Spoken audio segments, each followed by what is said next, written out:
Hi, everyone. This is Daniel Fulco, Anita M. Steinschreiber, Curator at the Washington County Museum of Fine Arts in Hagerstown, Maryland. And it's my pleasure to welcome you back to a new edition of the Curator's Den, in which today we will be looking at some outstanding Baroque paintings, as well as a drawing from the collection of the Museum of Fine Arts, Washington County. And before we begin the program, I would just like to acknowledge our sponsor, Ms. Susan Chemnitzer. Thank you very much for making this program and the series possible. Today, I'm going to be speaking to you about two French Baroque paintings in the collection, and then we're going to be looking at a drawing that was created after a very famous Italian altarpiece.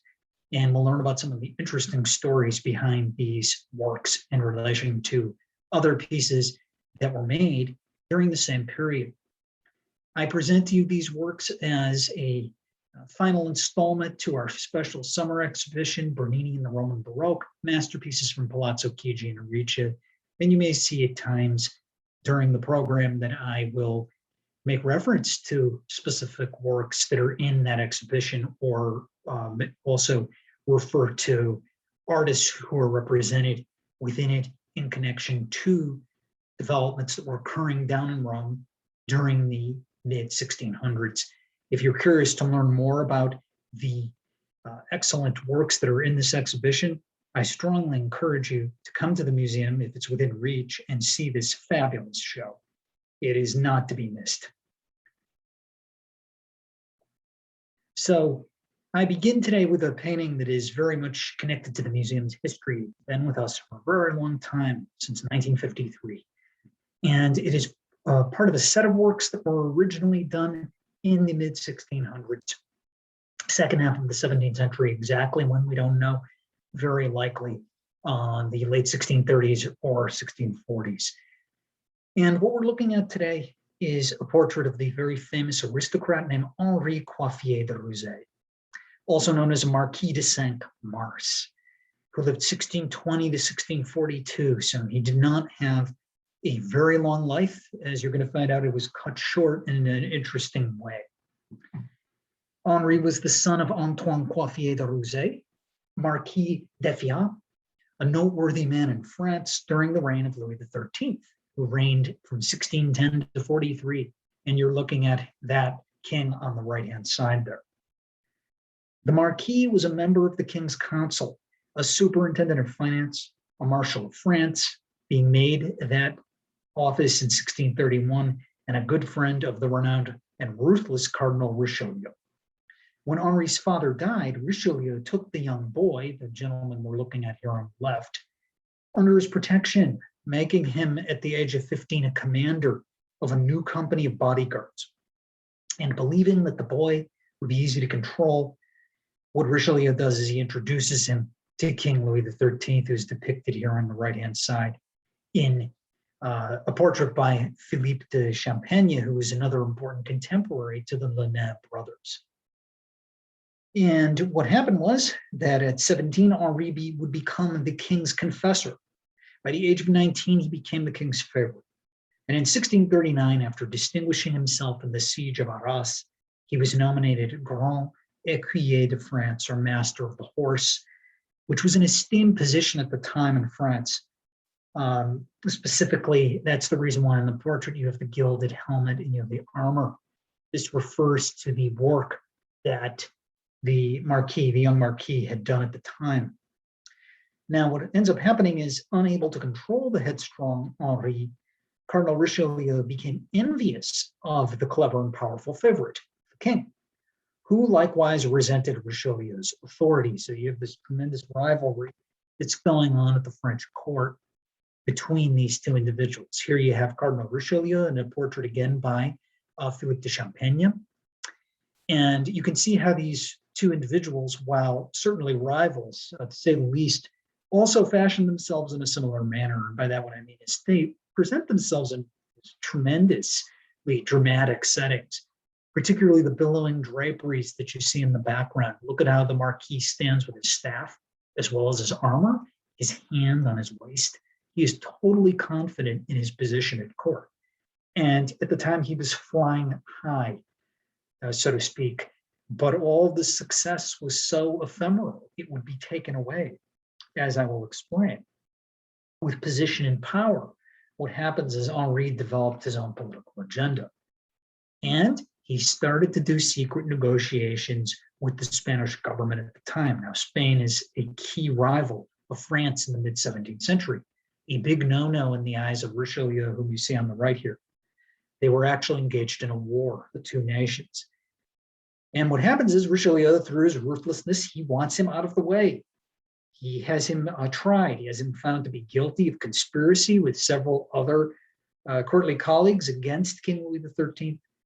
Thus, sadly, Henri is beheaded at the age of 22 after a speedy trial managed by Richelieu himself. So it's Richelieu who originally thinks he's going to be able to act as a puppeteer by controlling the inmates' activities of court, but this turns out to not be the case. And what Henri does is he wants to establish his own agenda.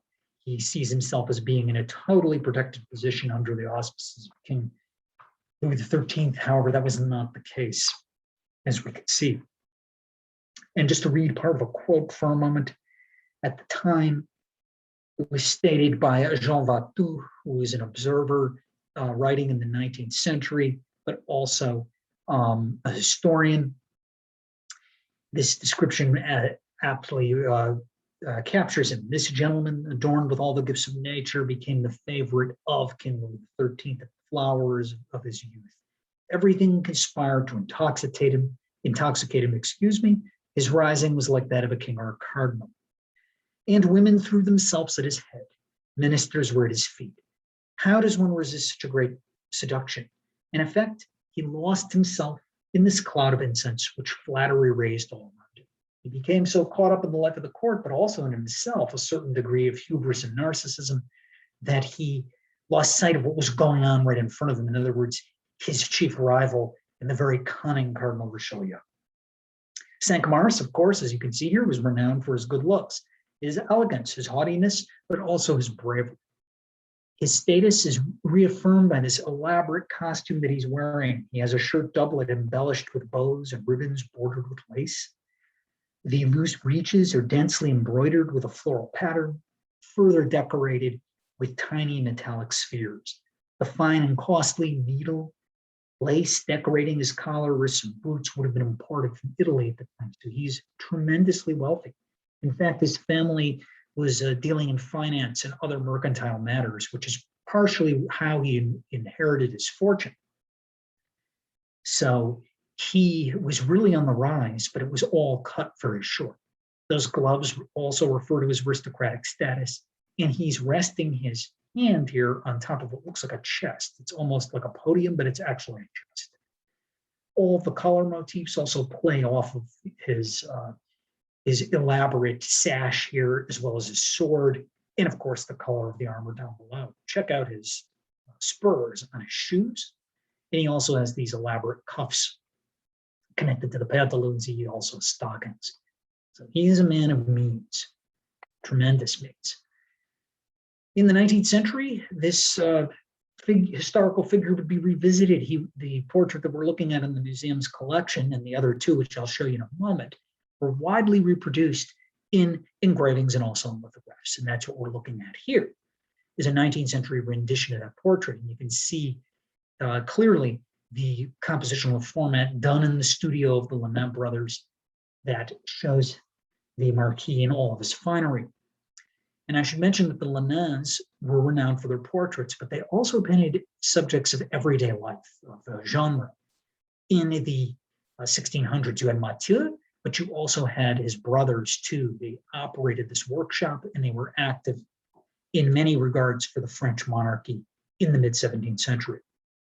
This is done by a series of French artists, romanticizing and showing the day on which Henri and his conspirators are sent to the gallows to have their to be decapitated.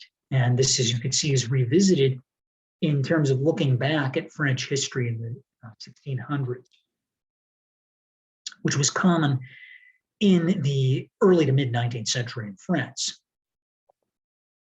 Now, this work that we have in the Washington County Museum of Fine Arts is related to two other paintings. The one on the left is likely by the workshop of Mathieu Lenain, and has the same title. It's in a private collection. And if we look at it, it bears some similarities. We also have a copy on the right-hand side by Joseph Léon, the Lestain Parade. According to tradition, the first version that we're looking at on the left here that's in the private collection was painted by Mathieu Lenain between 1640 and 42 and destined to decorate the Marquis's luxurious Parisian residence. The painting in Hagerstown appears to have been that owned by Louis-Philippe, the Duc d'Orléans, who acted as the regent of France in the early 1700s before Louis XV assumes royal power. Placing it in his gallery in the Palais Royal, Louis-Philippe, the regent, had an interest in the work, probably because he was encouraged by the renewed popularity of the legend and the history of the Marquis de Saint-Mars and his illustrious but sad reputation. And that culminated in the publication of a historical novel about the Marquis in 1826 by Alfred de Vigny, which enjoyed numerous reprintings, hence the engraving that I was showing you before. Here you have all three of the versions side by side. You're going to notice here some slight differences between the Washington County version in the center, the one on the left in the private collection, and then the one on the right, which is a copy which was destined for the Palais Royal, but which is today actually housed in the Chateau of the Louvre. It was moved there later on in French history. They all share the same motifs of the helmet, the chest plate, the armor, the same kind of elaborate costume, but you'll notice certain differences, particularly I see in the face. And our painting in Hagerstown has not undergone any kind of technical analysis, and by that I mean analyze the pigments under the microscope to determine is the artist that we're looking at here are artists working on the central painting in our collection. How does it differ, for example, from the one on the left in the private collection? There are differences, though, in terms of how he looks out at us. The eyes are a bit clearer, they're a bit more distinct. The smile, sort of more definite. Here, the smile is subdued. We can see that actually a different artist's hand is at work, particularly in the head. And it's likely that if the Mathieu brothers worked on this together or members of their workshop, each person was likely assigned a different role. Over the years that the painting's been in the collection, we've had different scholars who have come in and offered different opinions, arguing that ours is a copy from perhaps later in the 18th century, no way it's of the 17th century, and arguing that the one in the private collection on the left is the original. Of course, we know that this is a direct copy. You can see that the eyes of the Marquis are much smaller in this one. It's really, in many ways, quite distinct from the others. The image on the right doesn't really show it in its true color, the best that's available publicly. You'll also notice slight differences in the glove and the selection of the color palette, which is more subdued in the copy on the right-hand side. But in order to determine which one was done originally, which one is actually perhaps by the hand of the Lenain brothers, you would have to conduct technical analysis and perhaps even bring all three extant versions together for an exhibition. Wouldn't that be interesting to do? You'll note here that we have an inventory number relating likely to a gallery guide or pamphlet where this painting was originally exhibited. Destined, of course, for the Palais Royal, it also tells us who it is that we're looking at here, and it says Lenain. If you ask my opinion, I think that our painting is likely from the Lenain workshop. We, to be cautious, put school of on there so that we don't claim, because we don't have a signature, that the Lenain brothers or one of them was solely responsible. So the long and the short of it is that this painting can still benefit from further research and technical analysis, especially when compared to the other two versions. I should note that the school of Mathieu Lenain still periodically comes up with works at auction, such as this half-length portrait of the same gentleman that we were discussing that was on the art market in the last 6 to 8 years, beautifully done. And this style of portraiture, again, he's wearing a similar type of costume. It's very different because it is on a much smaller format, meant to be more of a cabinet picture rather than an official showpiece. This destined perhaps for a gallery of ancestor portraits in a smaller room of a chateau, or even in another civic or public context. And here you can see how the likeness of the Marquis is similar, but he's also represented slightly differently. It almost looks actually here as if he were wearing a wig. But here we see him with that off, and a very different, more loosely rendered in terms of the brush strokes composition on the left-hand side. Quickly, a little bit about the painting's history. It was donated to us by Chester Tripp, a Chicago philanthropist and engineer who back in the 1950s was in touch with our director, Bruce Etchison. Mr. Tripp, was also a client of the dealer Avery Silberman, who facilitated the acquisition of many old master paintings for our museum, including, for example, the Peter Janssen's Alinga, portrait of a seated painter, and then on the right, a portrait of a young man, which is a late 15th century, likely Tuscan or Umbrian school portrait of a man of some means. So Chester Tripp, originally when he contacted the museum in 1953, had thought about donating the painting that we have, the Chicago Art Institute. But in his correspondence with Bruce Etchison, he argued that he thought a smaller institution was more deserving because he thought it would be more likely it would be displayed. And certainly that has been the case, as we have displayed this painting many times in the museum's history throughout the galleries, but today it has a prominent place in our Schreiber Gallery. So we have kept true to that commitment expressed by the donor in the 50s. And here you can see it was featured in the 1964 special exhibition. Here's the catalog page showing that, and also a very neat photograph showing what our vault looked like probably in the mid to late 1950s. One of our predecessors here, who's standing down there taking careful inventory and right next to the Marquis himself. So a little bit of history there as well in as we come up upon the 90th anniversary of the museum next month. Now, changing gears there, we're going to move on to an artist who will be working not long after the Lenain brothers, and that is Pierre Mignard. Now, this painting entered our collection much more recently, in late 2006, during the preparations for the museum's 75th anniversary. And Pierre Mignard was an important artist who was French trained, but he spent a significant amount of time down in Rome. And that's where we have kind of a neat connection with the Bernini exhibition, because Pierre Mignard was trained by an artist, or was very well connected to an artist named Pietro da Cortona. Mignard would leave for Rome from France in 1635, where he stayed for about 22 years.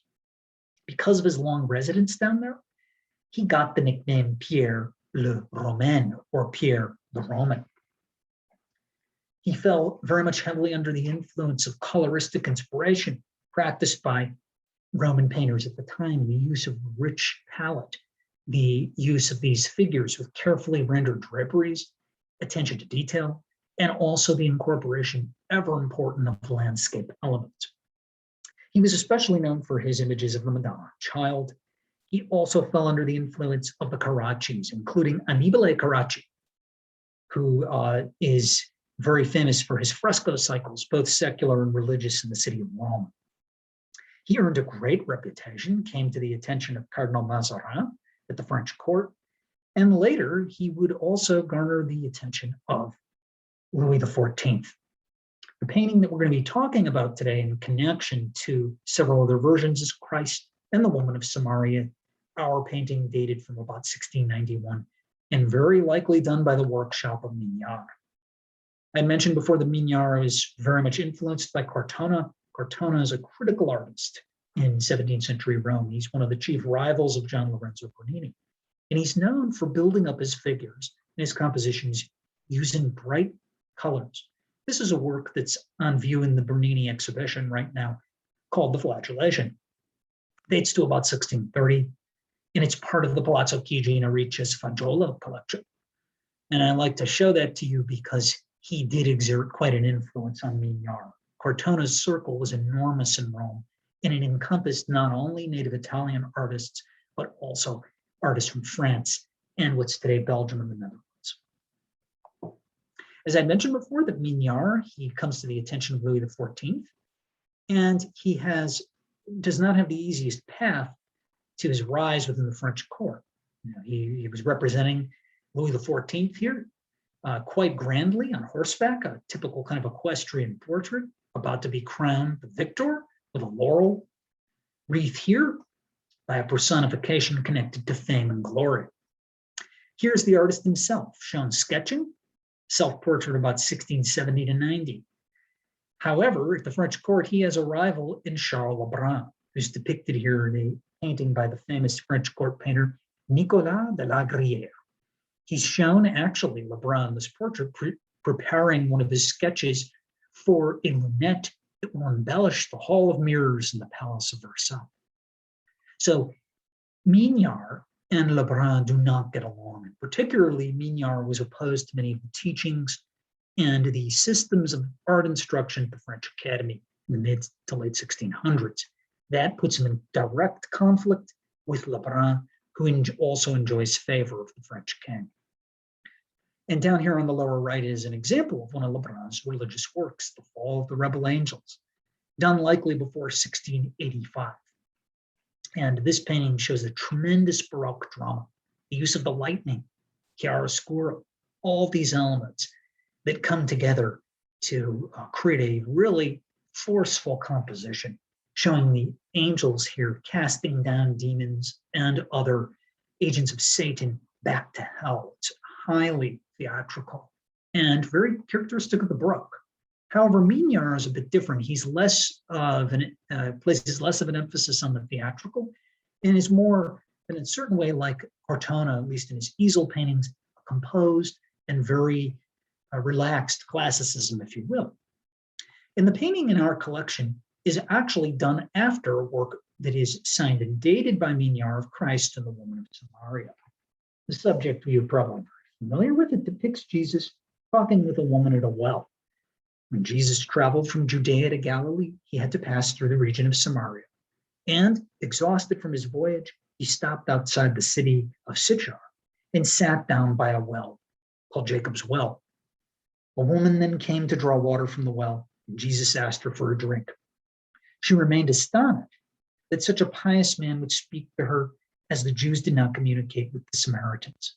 In talking with her, Jesus revealed that he was the expected Messiah, and he compared the precious and scarce water of the well with salvation, basically saying that whoever drinks the water that he provides shall be springing up into everlasting life.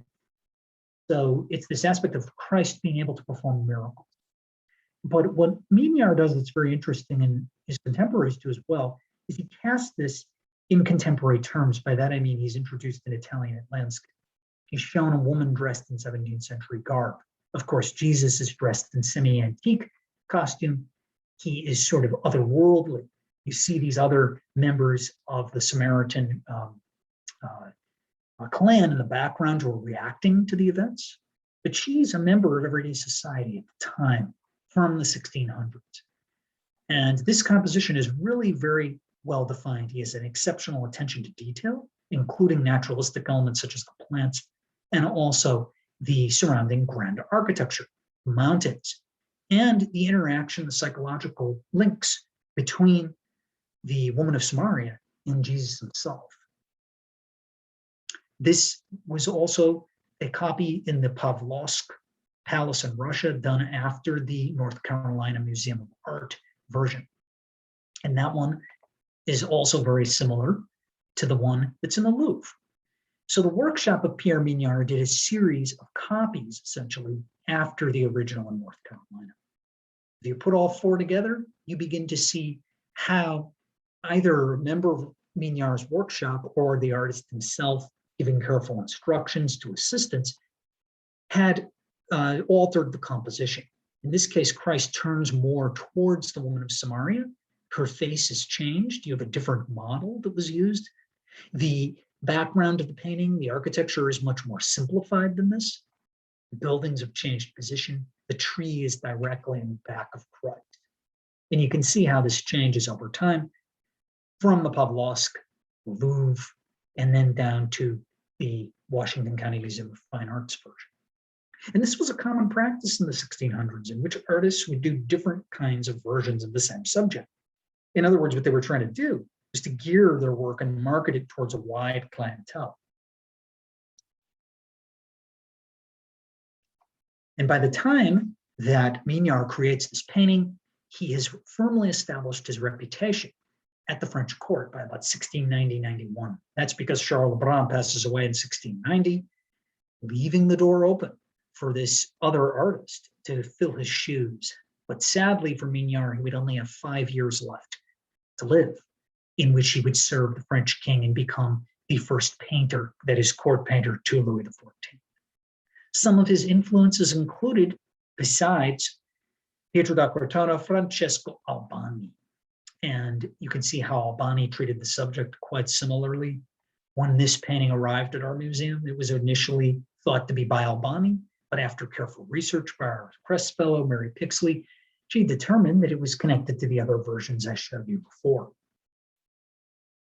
And finally, we come to a very fine drawing, one of my favorite old master drawings in the museum's collection, attributed to Jan van der Bruggen, but done after the renowned Agostino Carracci.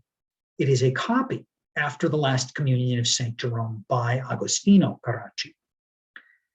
This remarkable drawing is done exactly after an altarpiece painted between 1591 and 1597 by the Bolognese artist Agostino Carracci. And it was originally created, the painting, for the Church of San Girolamo della Certosa, but it's now in the Pinacoteca or Picture Gallery Nazionale of Bologna. It depicts the saint and scholar Jerome, who lived during the 3rd to 4th century CE, as he receives his final sacrament. Despite his failing health and age, Jerome insisted on being surrounded by his disciples and to be allowed out of bed.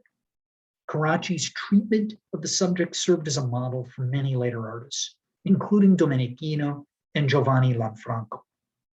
Jan van der Bruggen, or a member of his workshop, paid exceptional attention to detail in the drawing and carefully captured the folds in the figure's clothing.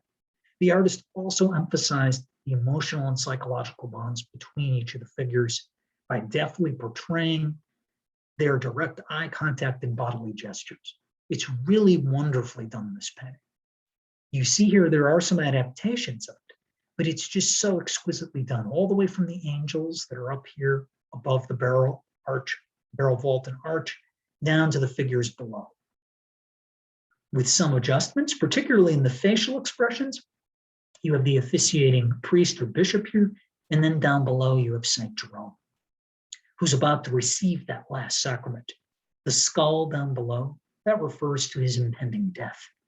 And a lion, always connected with St. Jerome in terms of the myth of him removing the very large spine from the lion's paw. That's how he tamed the beast, and then welcomed him into his cave when he was living as a hermit in isolation. So all of these attributes are very effectively pulled together in here by Carracci and beautifully done by this artist, possibly van der Bruggen or a member of Bruggen's workshop.